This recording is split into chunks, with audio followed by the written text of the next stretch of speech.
candid conversations, unfiltered opinions, and humor with Abeg Vex Podcast. Hello, everybody. Welcome to our episode today. It's one of, I would say, resilience and reinvention, self-reinvention. And I have the absolute pleasure of having with us today, Bethany Jeanfreau. So Bethany is a fractional chief marketing officer. I'm learning this role, so come with me on this journey so she can teach us about what she does. Hi, Bethany. Welcome. Hello. Thanks for having me here. I'm grateful you were able to make it. I know we got talking, and your story and your journey is something that I know a lot of people can benefit from and would love to hear. So what is a fractional chief marketing officer? What is that? What is that role? So I lead the marketing departments for my client companies, like a chief marketing officer, marketing strategy, and then oversee implementation. But instead of being in one company full time, like a traditional CMO, I have client companies where I work a few hours a week for one company. And so I have multiple companies I can work with at a time. Oh, that's nice. That's great. Do you have any specific niche? Like, your clients, are there all specialties, or you have like a focus? Yeah, I have a niche that I serve. I love to work with clients in the health and wellness space. It's an industry that's close to my heart, and just to work in that industry makes me happy. Great. So how did you get involved in marketing? How did that journey start? It was an accident. As many things in life are, actually. I started off years ago in event marketing, and I was working as a management consultant. This is many years ago when I was living in Shanghai. And in order to have, to gain clients, I would host events. And started off there and did more event marketing when I owned my own company a couple of years later, also in Shanghai. And then about 6 years ago, almost 7 years ago now, I started to learn digital marketing and found that's much more my speed than event marketing. And that was actually working in my family's company. And came to realize after not too long that I like it. And then, saw a couple of successes under my belt and realized, this could be my deal. So when I left the family company about a little over a year ago now, I took some time off and then realized, I enjoyed marketing so much, I want to make that my next step. So after a few months off, I decided to become a fractional chief marketing officer. That's beautiful. So you casually just mentioned Shanghai, right? Casually.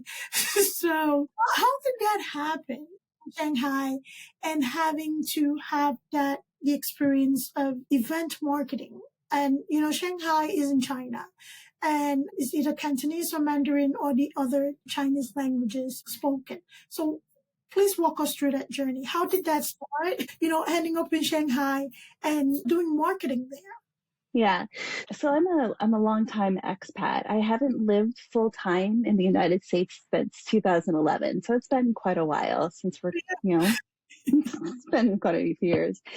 And so this came about because I actually spent the last year of my undergrad degree studying in Paris, and my husband joined me. And we realized after living there for almost a year that life full time in the United States is just not for us. There's so many adventures to be had when you live in a foreign culture. But that was also 2008. It was recession time, and that's when I graduated from college, which was a really miserable time to graduate from college. And jobs were sparse in my hometown of Portland, Oregon. And my husband and I knew we wanted to head back overseas for our next adventure. So I was chatting with a friend, and he said, "Oh, I'm teaching English in China. It's a great job for right after graduation. Come on over." So we did. And we ended up in Shanghai for about 9 years or so there. And in that region of China, at least. And we really liked it. It was definitely an adventure to live there. And I started off as an English teacher, like so many Americans at that time who were in China, and then said, okay, if I like English teaching, I'll keep on doing this. If I don't, I'll find something else to do. Well, it took me a few years. I found something else to do and ended up in management consulting, again, almost by fluke. It just kind of happened that way. Wow, a lot of beautiful flukes happening for you, and it's refreshing. So, when you're talking about event marketing and we're talking about Shanghai, how was that experience when it comes to language and culture? How did you Mhm. do that? So everybody that I was working with spoke very good English. I worked with a lot of other foreigners who were living in Shanghai at the time, and of course, a lot of Chinese who are local to the area. And the language of business is and has been English. And so the fact that my Mandarin is pretty poor and was at the time and is still today pretty poor, it didn't matter as much in those days because everybody just had wonderful English. And as far as the cultural differences, after living in a culture for a few years and working locally, you just get a sense for the cultural differences. And then, of course, you have to ask for a tremendous amount of feedback from people that you trust. And fortunately, I had surrounded myself by, especially in my professional realm, a very good team who would give me very good feedback to make sure that I was on track and not saying something that was culturally insensitive or, seeking to embarrass myself that way. Okay, it's great to have a good support system that provide valuable feedback because going to a country where you have to learn the culture, it is very important to, understand the nuances of respect and value within that culture. And it sounds like this is something that you did, and thankfully you had people around you that feedback and supported you through that. That's really beautiful. So, you mentioned your Mandarin being poor. Was that something you were concerned about? No. No, in no way was I concerned about that.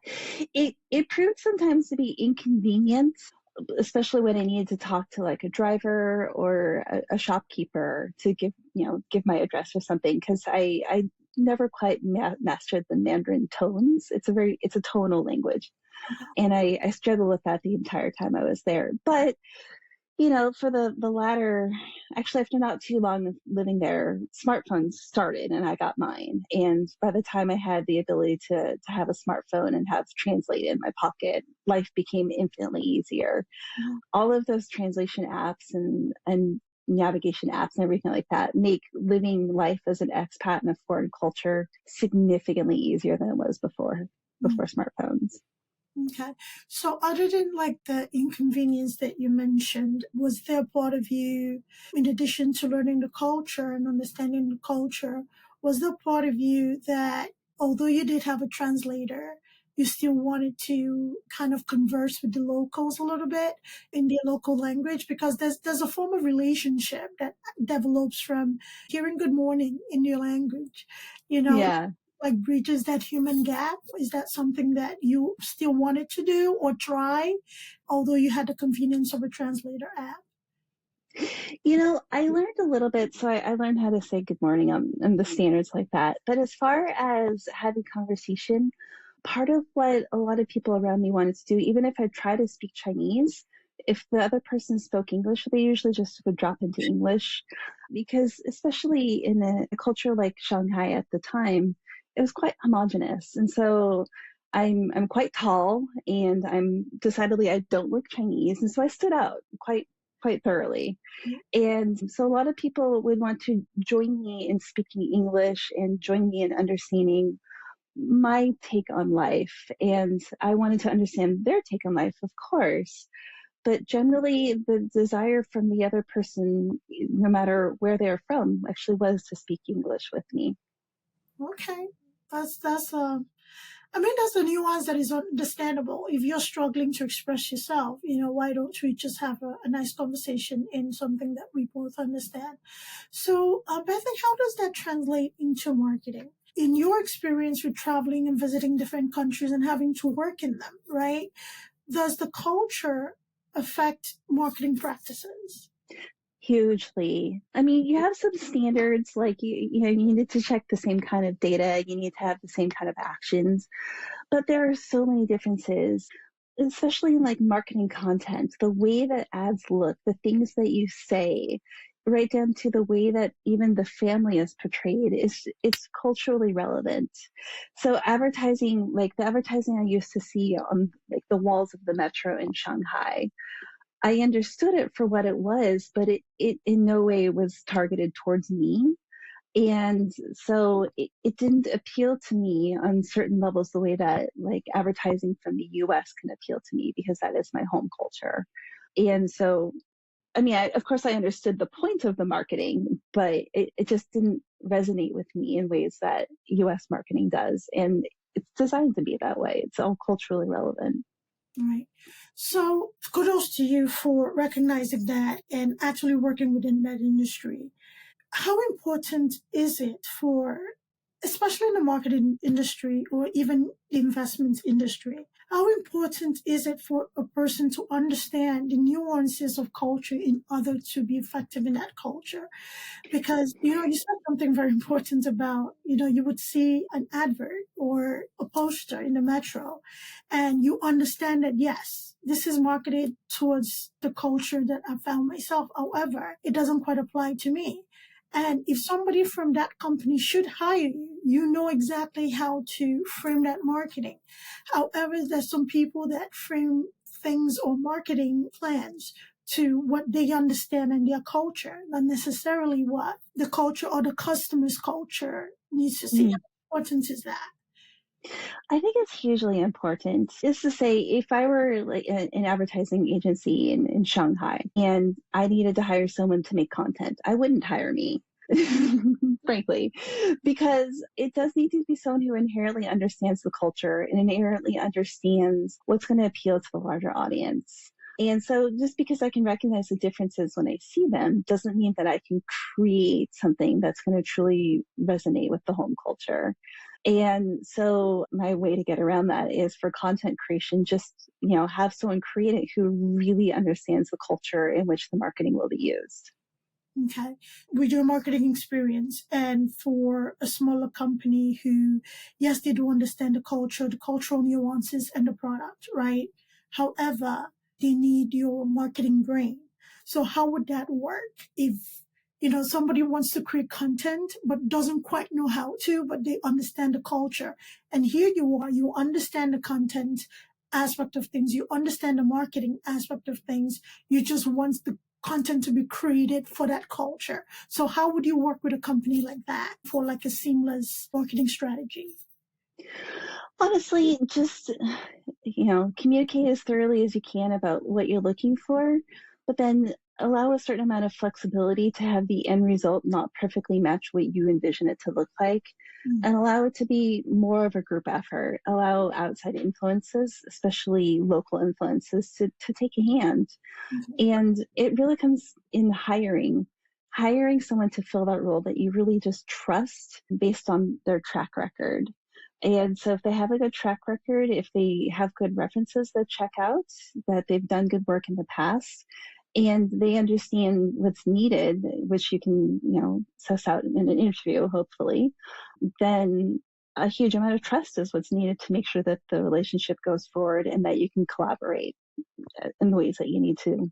Great. So health and wellness, how did that niche interest you and how come? So for my last few years that I was living in Shanghai, I actually owned and operated a health and wellness coaching company with my husband. And we did some unusual things that were just super, super fun. And ultimately working in that field to help people to achieve their vision of who they want to become, both mentally and physically, I found to be hugely rewarding for me to see it in my clients and to see it in the people who I was serving at the time. It was a very profound experience for me. And so when I said, okay, I want to become a fractional CMO, what area do I want to serve? And my heart naturally just went to health and wellness because I'd seen people truly do wonderfully positive things with their lives through things like cleaning up diet or working to reframe their anxieties in life and things like this. And it's an area that I had stepped away from for a few years professionally, and I was really just looking to head back there. So, a little bit of transition was needed, and I've done quite a bit of studying in the field to make sure that the marketing that I bring in is on par for what's needed for the industry. But it wasn't so far-fetched, and it was like a nice refresher, I should say.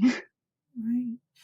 So what have you discovered about, in your experience, as when you were in Shanghai with your husband and operating from the wellness aspect of things, and now on the marketing side of things, helping founders, right, and business owners to market? So what is a correlation that you've seen between doing the health and wellness piece and also helping founders kind of like breach? Because a lot of entrepreneurs are anxious and stressed, so when you're talking about stress and anxiety, Yeah. makes sense. So what correlation do you see on your business and just being human, I guess? So what correlation do I see between owning a business and being human and being stressed out? Oh, a very, very strong one. Very strong indeed. As far as how like stress and anxiety plays out in my marketing, they're definitely a bit more removed. Marketing is more data driven, more system driven versus what I was doing before with the coaching, which was, yes, there were certainly systems involved, but it was an interpersonal experience, much more in depth, much more emotional than marketing. That's a fair statement to say. But as far as entrepreneurs, I talk with, it's obvious that entrepreneurs are in stressful situations, and so what I like to do is to talk about how I come in as a fractional CMO, and especially if you're the founder or entrepreneur doing the marketing yourself, I take that off your plate so that you don't have to spend the hours during the day doing the marketing that you otherwise would. I also can take some of take the leadership of the marketing off the plate, the high level decision making, the strategizing. And so generally when I talk with founders about this topic, it's almost like a sense of relief that they don't have to do it themselves. So in a way, you're kind of like, health and wellness, managing them and managing their businesses, when it comes to advertising. I guess, yeah. For you. So when it comes to entrepreneurs and founders managing everything, including marketing, what is your take on, I'm going to talk in two parts, traditional ways of doing things, which was more, people still, I shouldn't say was, which is more labor intensive, time consuming, versus the new age management of things, or business management or advertising that is more AI driven, which is less labor intense and time saving, and most times cost savings. What is your take on the two models and where we're going for the future? My take on the two models, the older laborious versus the new, which uses AI. I personally am a huge fan of AI. I use it pretty much daily in my work, especially if I use a lot of AI for ghostwriting. Now, okay, to be fair and to be honest with you, I'm not the strongest writer. And so I use a lot of AI to ghostwrite for me. And what that does is it just saves a tremendous amount of time in the day so that I can focus on other things that AI can't do, because there's plenty in marketing that AI just doesn't cover. And then ultimately, at the end of the day, if I really just wind up a lot of my work because AI has saved time, I go outside. I see the sunshine. I take a walk. I have a life. And would I rather spend my time like writing a report or writing a long email, or use AI to ghostwrite it for me and then have more time with my family? You better believe it's the latter. You said something that I echo a lot with the use of AI. There's certain things that AI cannot do. And even with the work that you use any AI or any language learning model to create, there's still a need for human oversight. So Indeed. It's not like AI is taking over everything. So what would you say to the founders who are like, oh, you know what? I don't need anybody I have this AI system that does everything for me. I don't even have to look at it twice. Do you think that there's a risk of running into problems with that because there's no human oversight? Or do you feel like we're slowly or very quickly moving to a point where people are just doing away with human oversight? If people do away with human oversight when they're interacting with AI, I think that's a mistake. Here's why. AI makes mistakes. It has hallucinations. It straight up just gives wrong information from time to time. Furthermore, let's say you use it to write an email and then don't proofread the email, not only can mistakes be made or just completely wrong information be given, but it can easily sound like AI and it can easily sound like it's not you speaking. And I think that readers, especially modern readers, are attuned to this. And if something sounds like AI, it's like, why didn't they take more time to at least train their AI to sound like a normal human being instead of sounding like an AI? It is important if you're going to work with AI to train your AI to have a voice that you want and to speak in a certain way that you want. But even with that, it's important with every piece of content written that you have a good read over and edit it according to what you truly want it to say. Otherwise, you run some huge risks. With that said, what is your take on a lot of the AI marketing bots? And there's a number of them. I'm not doing free advertising, so I am not going to mention them by name. Sure. So, what is your take on strictly using an AI bot, especially when it comes to marketing aspect of, let's say, an e-commerce business that is in the health and wellness space, as opposed to having, again, that human interaction of sort, depending on the market, because market does change depending on the season, right? So even in the health and wellness space, yoga can be done outside in a park. You can organize a community run in nicer weather, as opposed to in the wintertime where everything kind of has to be done indoors.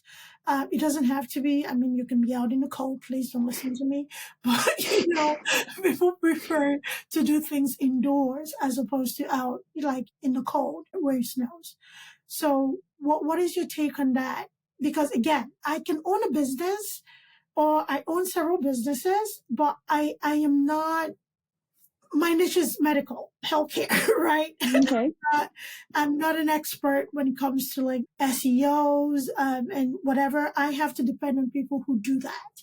So somebody who does not, yes, I do learn those things. I do know the principles, governing them, but I am no expert. So what do you make of people who completely, totally depend on whatever AI marketing system out there, as opposed to maybe having an expert take a look at it? If you're going to just use AI for your marketing, I mean, AI can really take you far, and AI can really provide a lot of really, really useful information.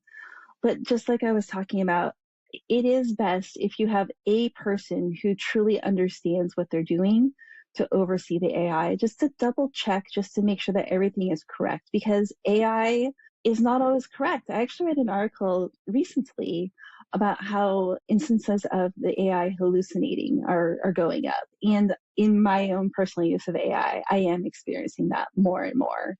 So just given that, you can use AI to generate quite a few things for you in the marketing space. But before deploying, I would always have someone who understands what you're doing look over the work to make sure that it is done correctly and to make sure that it is to the standard that the company needs, and to make sure that it has the correct tone of voice and the correct look and everything that needs to be present. Yeah.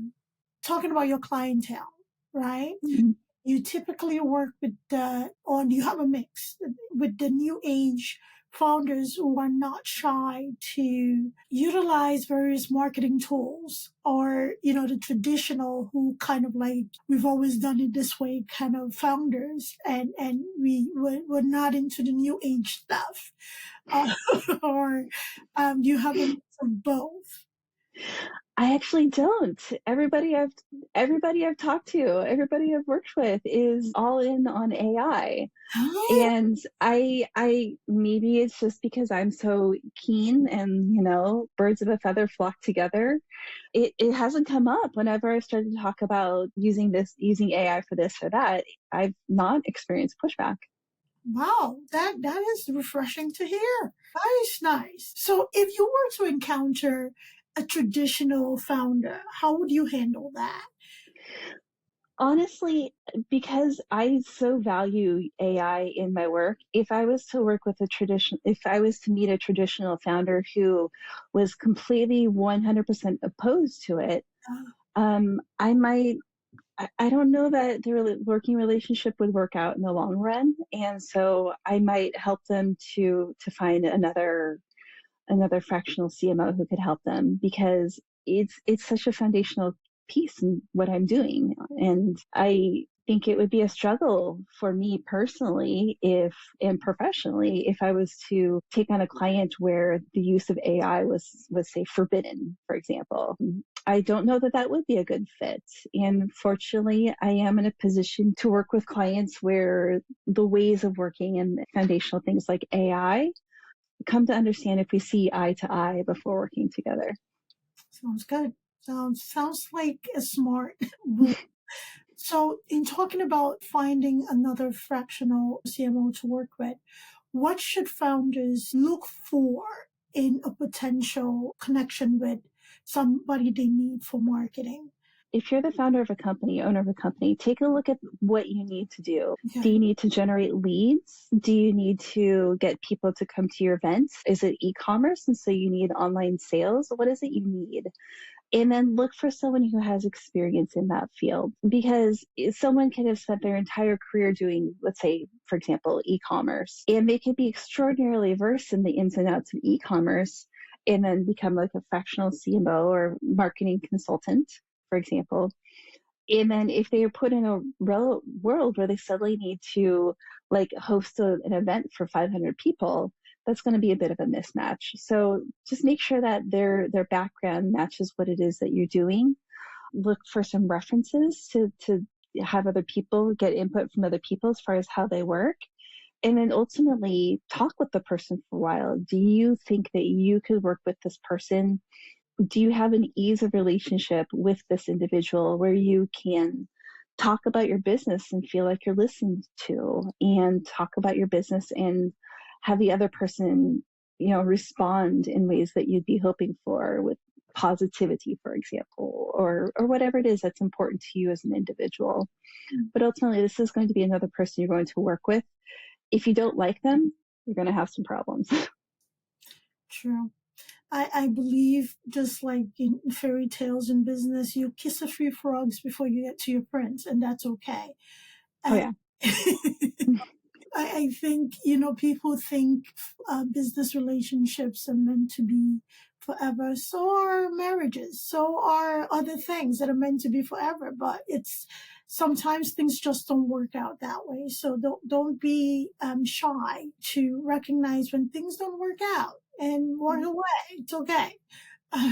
So on the vein of a business owner must know where they need help, or where they need improvements in their business. And, from a marketing standpoint, I'm sure you've seen this, where a business believes they need one thing, and then you get in there like, you kind of sort of need. Yeah.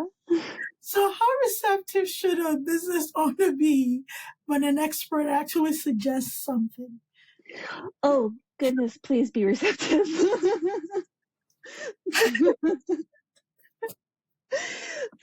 That's if I'm in a situation where I'm giving marketing advice, you can be assured that the marketing advice I'm given is not only based upon my years of experience, but I've also done research for that specific scenario. And it's been thought out, it's been researched, and it's not delivered lightly. Advice, I should say. Advice is never delivered lightly. Advice is delivered after a tremendous amount of thought has been given as to what should go into it. So if you hire a marketing expert and then ignore their advice, I mean, that doesn't seem entirely logical to me. So, and from the marketing point of view, from the outside point of view coming in, if I'm working with a founder or an owner and I give advice and they just blatantly ignore me, it's not personally motivating for me to deliver my best work if I feel like I'm just going to perpetually be ignored. That's a great way to shut down not only a marketing expert, but really anybody who you're seeking to work with. If someone knows their field, they give you advice and you just blatantly ignore them, that's demotivating, and a lot of people would not tolerate that type of action for terribly long. True, but in the founders world and the owner entrepreneur world, I think some people get so married to the idea of what they think they need as opposed to what the problem is. Yes. And often the problem they see is just a symptom of something bigger. Yes. And I see people struggle a little bit with that, but that's not what I kind of want. I think I want this. It's like, great, you do want this, but to get to this, you have to fix all these things along the way. And it can be overwhelming for some people, but it's good to take the advice of the expert you hired. Yes. Just a suggestion, you might want to take the advice and fix things, or at least address things. Things happen. Founder's life is never linear, and you don't always see the picture in completion when you're focused on your product. Everything around you is the extra stuff that helps that product. So thank you for saying that. I hope you heard that. Be receptive before you hire, please. So for a young lady or a young gentleman listening to us talk today and wanting to take that leap and just explore what life has to offer, which is basically what you did, Bethany, is exactly what you did. And a series of oopsies, call them, it was accidental, right? A series of oopsies have led you to where you have found fulfillment, right? Mm-hmm. You tried something, right? Presented to you. So what would you say to a young person who's actually looking to start life, whether they are sophomores, seniors in whether university or high school, and they just want something different than the traditional life? I've been asked this question quite a few times because of my overseas living, because I've lived in 5 countries now. United States is where I was born, France, China for almost a decade, Czech Republic for about 3 years, and now I've been in Portugal for almost 3 years. Nice. And my advice to young people looking to start out is just take the risk. If it's something that you want, take the risk. Just try it and see what happens. Now, a lot of people actually talk with me about what it takes to live overseas because that's been my way of living for so long. And one of the things I've come to realize is whenever I've told people what I'm doing, especially when I was leaving the States for the first time in a real definitive way, not my study abroad, but when I moved to China, I had endless people telling me, oh, you can't move to China. You don't speak Chinese. You can't move to China. You don't know anybody there. You're getting into a career that you've never done before. All of those things are true.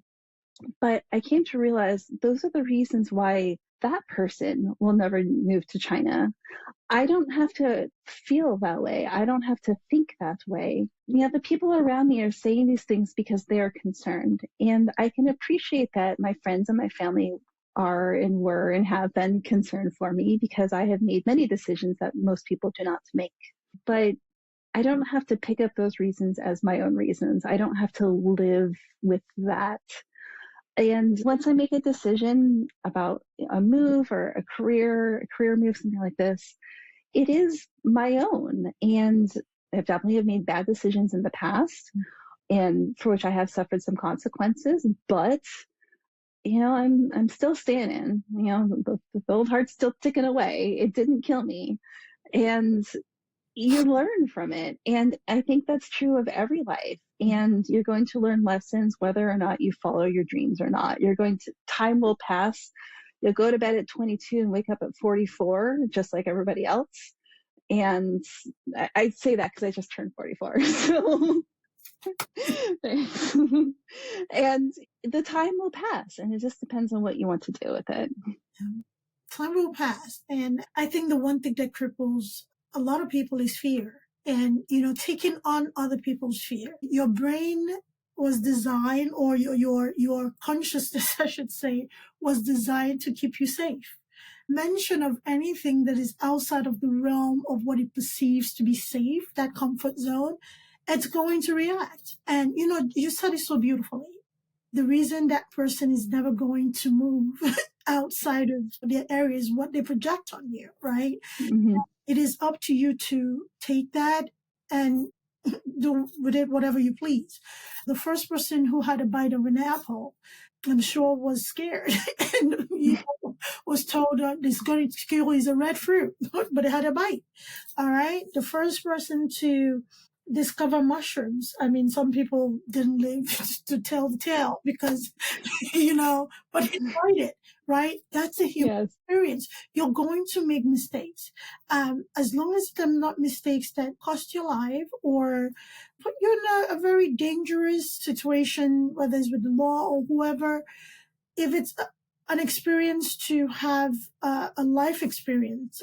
That sound like big alphabet super words, but if it's an experience for you to explore your life, why not do it? If you're scared, do it scared. Most things in life come out of just trying something when you are not completely sure. If you knew the outcome, you wouldn't ask the questions. So know the outcome. Go for it. Go for it. Try out that thing. Live in that new city. Maybe try a city, a town, and then maybe go to a different country. The world is so big. I have lived in 2 continents, so I'm trying to be like Bethany at some point, all over.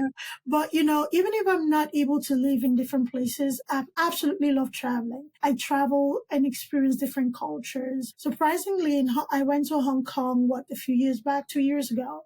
And, when we're talking about English being spoken, that is something that took me back. I'm like, oh my goodness. Mm-hmm. I'm trying to learn Cantonese and Mandarin, but everybody's speaking to me in English. So Oh yeah. So you have those experiences. You understand the culture. You respect the culture. I cannot stress this enough. Respect for the culture is very, very important. So if you're looking to travel to other people's country and they have cultures that are different from yours, it is very important that you understand the nuances of their culture so you can respect it. Because people love to have people visit and be in their country. So thank you for that. And for anybody listening, mom and dad and uncles and aunties will always be concerned, Oh gosh, yes. They sure will. They'll always be concerned. Do what works for you. So Bethany, thank you for being here. You left a few golden nuggets already. But I want to specifically ask, because I do this with all my guests, please, before you leave Golden Nuggets, I want you to tell our listening audience where they can find you, what your products and services and your offers are. So if anybody's listening, any founder, entrepreneur, whoever you are is listening to us and they're like, okay, I'm tired of being the marketing, the sales, the, advertise. I'm tired of doing everything by myself. I need somebody like Bethany or Fractional CMO to come in and help. Please let them know where they can find you. You can find me on LinkedIn just by searching by my name, which is written, visually on this podcast. So yeah, I will not try to spell out my last name phonetically for you. Just look it up. The other thing you can do is go to my website, which is Red Rhino Exec, EXEC, redrhinoexec.com. And just drop me a message. And yeah, if you want to talk marketing, or you want to if you want to talk international living, just drop me a note. I'm happy to talk with anybody about all the topics we've been chatting about today, or often we're chatting about, but I love it. It's so much fun. So yeah, never hesitate to drop me a line. Absolutely. That's beautiful. So she hesitated to spell her last name. We'll make it available in the show notes. So yeah, website, LinkedIn, everything about Bethany will be in the show notes. So please listen, click in, find her, work with her. She is an incredible human being. So, she has maybe a thing or two to tell you about international leave. I'm just saying, if you want to explore it, go ahead. So what golden nuggets can you leave for our listeners? So regardless of where they fall, people seeking to reinvent themselves, try a different career, or founders who are looking to utilize experts like yourself, especially with marketing in their business. Oh, so I have to say, I guess a little nugget would be, especially if you're doing something new, it's easy to feel like you're a fraud or an imposter, or, oh my goodness, this is so beyond my capabilities. Well, the truth of the matter is you're not alone in feeling that way. So just give it a shot, whether it's, getting into a new career, be it in marketing or other, whether it's moving someplace to a town that's far away or a country that's far away. Plenty of people have done it before you. They're still living. And just give it a shot, even if it makes you afraid. And don't let that fear hold you back from something that you really want to do. Yeah, I agree. Nothing else to add. I agree. So go for it. All right? Go for it, people. Thank you so much, Bethany, for being here. It was a great conversation. I knew we would have a great time. I told you that already. Yes. So it was a great conversation. This was beneficial to me. It reinforced a lot of things that I knew, and also I learned new things from Bethany. And I hope it was the same for you, because indeed it was. Yes. So I absolutely love it. So thank you. And thank you guys for tuning in. Thank you for listening, and take care of yourself. Do it scared, do it afraid, jump in, do it. Experience. All right. All right. Thanks so much. Bye, everybody. Thanks for tuning in to Abeg Vex Podcast. If you enjoyed today's episode, don't forget to subscribe, rate, and leave us a review. It really helps us out. We'd love to hear your thoughts and continue the discussion. So join us on social media or drop us a message. Until next time, keep exploring, stay curious, and keep pushing the boundaries of your world.